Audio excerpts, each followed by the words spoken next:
Oi Book Crushers, aqui é o Henry Beneto para o nosso primeiro vídeo de debate do canal Na Minha Estante nesse ano 2017. O tema do vídeo de hoje, eu estou amadurecendo desde o ano passado, para ser mais sincero, desde o vídeo sobre Diário de uma Princesa Improvável, e eu fiquei me perguntando se eu fazia ou não esse vídeo aqui para vocês. Pois é um tema um tanto quanto espinhoso, que infelizmente em pleno ano de 2017 muita gente ainda torce o nariz para a conversa, mas é a realidade e infelizmente essa realidade também afeta os livros. E como público de livros jovem que nós somos, eu acho que essa é uma pergunta que deve ser feita e hoje eu faço essa pergunta aqui no canal e ela é: você acredita que os livros jovens são representativos? Sim, ela é espinhosa, ela tem uma resposta que infelizmente não é a mais perfeita do mundo, mas eu gostaria de conversar com vocês sobre o tema e analisarmos um pouco como é que está a situação atual e como ela já foi e como ela pode ficar. Enfim, espero de verdade que vocês gostem do vídeo e continuem comigo até o final. Vamos lá? Bem, como eu disse no começo, já faz um certo tempo eu venho pensando e amadurecendo a ideia sobre esse debate aqui no canal, mas eu acho que o clique, a vontade maior que eu tive para conversar sobre esse assunto de representatividade em livros jovens aconteceu justamente enquanto eu estava limpando os meus livros. Isso foi na metade do ano passado, mais ou menos. E eu estava pensando sobre as mais variadas coisas naquele momento. E eu acabei me lembrando sobre um debate muito legal sobre o whitewashing que aconteciam em capas de livros jovens e que eu li no Nem Um Pouco Épico. Se eu encontrar o post sobre esse debate, eu vou deixar o link aqui embaixo para vocês lerem. Que é uma capa em que pegam um personagem of color, como é chamado lá nos Estados Unidos, seja o personagem negro, seja o personagem com uma descendência árabe, seja latino, mas que seja ao traduzir na capa ou até mesmo na adaptação, eles foram transformados em personagens brancos. Pensar nisso deixa a gente muito triste, porque a gente se pergunta por que o personagem não pode ser representado com as características de capa. Será que se o personagem não ser branco no filme ou não ser branco no livro, vai ser um problema de venda? Será que vai ter um problema de marketing em cima disso? E querendo ou não, essa era uma visão bastante restritiva que muitas editoras americanas tinham até aquele momento do debate do Nem Um Pouco Épico. Sendo sincero, querendo ou não, ainda muita coisa ainda mascarada hoje em dia. Se formos parar para procurar personagens negros em capas, ou personagens árabes, ou personagens latinos, ainda são muito poucos, porque geralmente quando personagens desse tipo são protagonistas dos livros, eles não aparecem na capa. Fica meio que escondido para o leitor descobrir quando ele vai ler o livro. Mas mesmo com esse debate mais afinco sobre o whitewashing, ainda a gente pode levantar outras questões que é justamente sobre protagonistas representativos nas histórias jovens. E foi aí que eu tive o estalo da conversa enquanto eu limpava os meus livros, pois eu acabei percebendo que eu não tenho tantos protagonistas representativos assim nas histórias que eu leio e nas histórias que eu já tinha lido. Numa análise bem rápida dos personagens que eu tenho na minha estante que podem ser considerados POC, ou representativos, eu me lembro de Rick Riordan a partir da série Os Heróis do Olimpo, os personagens latinos da Simone Elclis e alguns protagonistas da Maggie Cabot, como a Latina de Abandono e a personagem negra de Diário de uma Princesa Improvável.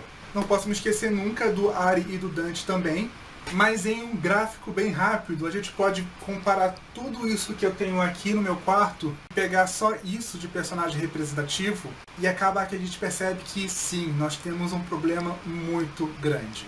It feels reductive. Sendo justo, no decorrer dos últimos anos, alguns autores começaram a trabalhar ativamente ao colocar representatividade nos seus livros, e isso é um horizonte bastante positivo para essa questão. Por exemplo, de cabeça, eu posso citar o próprio Rick Riordan, que eu falei para vocês, posso falar da Cassandra Clare, que começou a trabalhar muito bem com a variedade dos personagens. Temos o David Levitan com o público LGBTQ+, além de outros autores que eu ainda não li, como, por exemplo, a Nicole Yoon, de Tudo e Todas as Coisas. E aos poucos nós vamos vendo mais personagens representativos surgindo para o leitor jovem. E isso é muito importante, pois como eu disse lá naquele vídeo de Diário de uma Princesa Improvável, quando você é um jovem POC, por uma falta de uma expressão melhor aqui para o Brasil, você sente falta de encontrar um personagem no qual você se identifique visualmente nas histórias. Como eu disse naquele vídeo, quando eu encontrava qualquer personagem que não fosse branco, não importava se ele fosse negro, se ele fosse índio, se ele fosse latino, não importava, eu me sentia extremamente representado ali.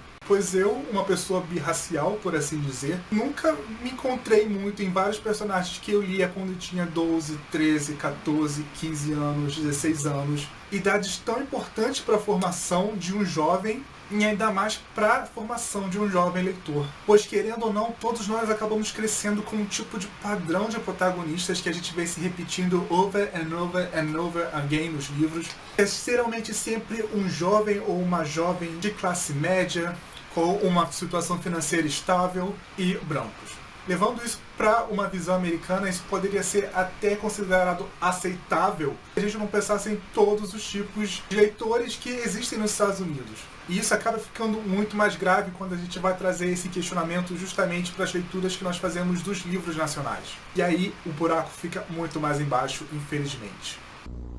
Que papo é esse, Willis?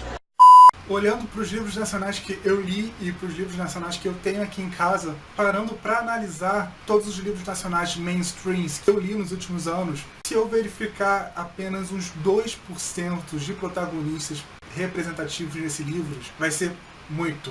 E isso é tremendamente assustador, ainda mais em um país completamente miscigenado como o Brasil. E a gente acaba se perguntando por que em um país como o Brasil, tão misturado como nós temos, o padrão de protagonistas de livros jovens continua sendo o mesmo que é o americano, que talvez porque os atores acabaram crescendo nessa cartilha, nós mesmos como leitores também crescemos, pode ser. Será que também não é importante para os livros nacionais terem essa representatividade? Será que não está na hora de a gente começar a parar um pouco e rever esse tipo de padrão tão enraizado nas nossas cabeças? Sem sombra de dúvidas, eu consigo ver uma vitória hoje em dia de cada vez mais livros representativos surgindo na literatura jovem internacional, por assim dizer. Mas isso é algo que eu não consigo ainda ver refletido na literatura nacional. E isso me deixa extremamente triste, porque a gente precisa dessa representatividade. O leitor médio brasileiro, o leitor jovem brasileiro precisa de receber essa representatividade, esse reconhecimento e se ver nas páginas do livro que também lê. Por isso, depois de toda essa conversa, de todos esses levantamentos, de todos esses questionamentos, eu pergunto para vocês, vocês acham que nós temos livros jovens representativos em 2017? Bom, pessoas, essa era a conversa que eu queria ter com vocês no vídeo de hoje. Eu quero muito que vocês participem desse debate, mas enfim, se você gostou do vídeo, clique aqui embaixo no gostei, compartilhe nas suas redes sociais, pois vai estar ajudando bastante ao canal e a pessoa que vos fala. Se você ainda não é inscrito na minha estante, se torne Book Crush e se inscreva aqui embaixo para estar sempre sabendo quando tem vídeo novo por aqui. Curta a fanpage da minha estante lá no Facebook, onde geralmente posto todas as novidades durante a semana, e eu também estou no Instagram e no Twitter. Para quem quiser me seguir, os links vão estar aqui embaixo na caixa de informações juntos com o meu perfil para o Goodreads. Pois aqui foi Ribe Neto para mais um debate no canal Na Minha Estante. Tchau, pessoal, e até o nosso próximo encontro.